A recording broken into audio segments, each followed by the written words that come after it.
নতুন একটা মজার রেসিপি নিয়ে হাজির হয়েছি। আজকে আমি নিরামিষ পেঁপের তরকারি নিয়ে হাজির হয়েছি। এই রেসিপিটি খুব অল্প সময়ে তৈরি করা যায়, তবে এটি রুটি, পরোটা বা ভাত সবার সাথে পরিবেশন করা যায়। নিরামিষ হলে এটি খেতে ভীষণ মজার হয়ে থাকে। প্রথমে একটি কড়াইয়ে পরিমাণ মতো তেল দিয়ে দিলাম। তেলটা ভালোভাবে গরম হয়ে গেলে এখানে একটা তেজপাতা মাঝখান থেকে ভেঙে নিয়েছি, সাদা এলাচ, দারচিনি আর একটা শুকনো মরিচ মাঝখান থেকে ভেঙে নিয়েছি। এগুলো ফোড়নে দিয়ে দিলাম, সাথে দিয়ে দিলাম গোটা জিরে। এগুলো তেলের ভিতর কিছুক্ষণ নাড়াচাড়া করে নেব। তেল থেকে মিষ্টি একটা গন্ধ বের হলে এখানে অ্যাড করে দেব কেটে রাখা আলু। আলুগুলো আমি ডুমো ডুমো করে কেটে নিয়েছি। আলুটাকে খুব সুন্দরভাবে ভেজে নিতে হবে। আলুগুলোকে লাল লাল করে ভেজে নিলে খেতে ভীষণ ভালো লাগে।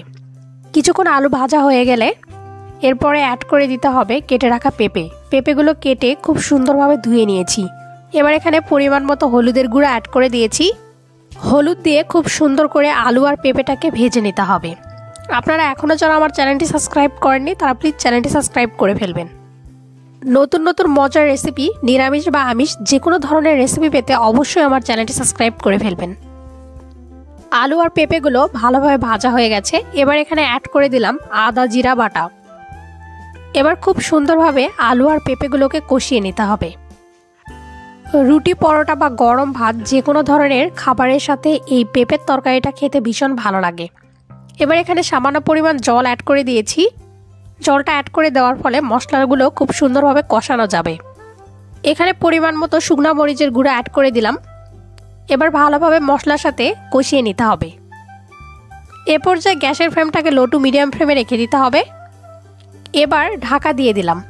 ঢাকা দিয়ে কিছুক্ষণ রান্না করে নেব। এ পর্যায়ে খুব সুন্দরভাবে এগুলো কষানো হয়ে গেছে। ফ্লেভারের জন্য কয়টা কাঁচামরিচ এখানে অ্যাড করে দিয়েছি। কিছুক্ষণ নাড়াচাড়া করে নেব। এরপর এখানে অ্যাড করে দিতে হবে পরিমাণ মতো জল।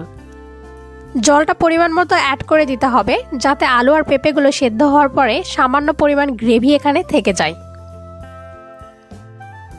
টেস্ট অনুযায়ী লবণ এখানে অ্যাড করে দিয়েছি। এবার ঢাকা দিয়ে দিতে হবে।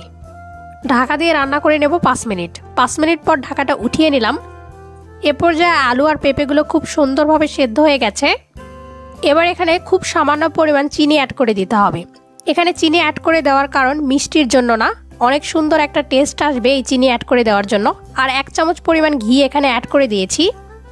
এই গাওয়া ঘি এখানে অ্যাড করে দেওয়ার ফলে অনেক সুন্দর একটা ফ্লেভার আসবে, যার কারণে খেতে ভীষণ ভালো লাগবে।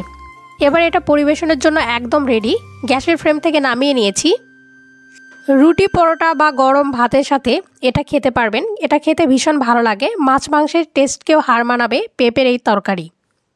ভিডিওটিতে অবশ্যই একটি লাইক দিবেন আর ভিডিওটি কেমন লাগলো তা অবশ্যই আমাকে জানাবেন। ধন্যবাদ সবাইকে।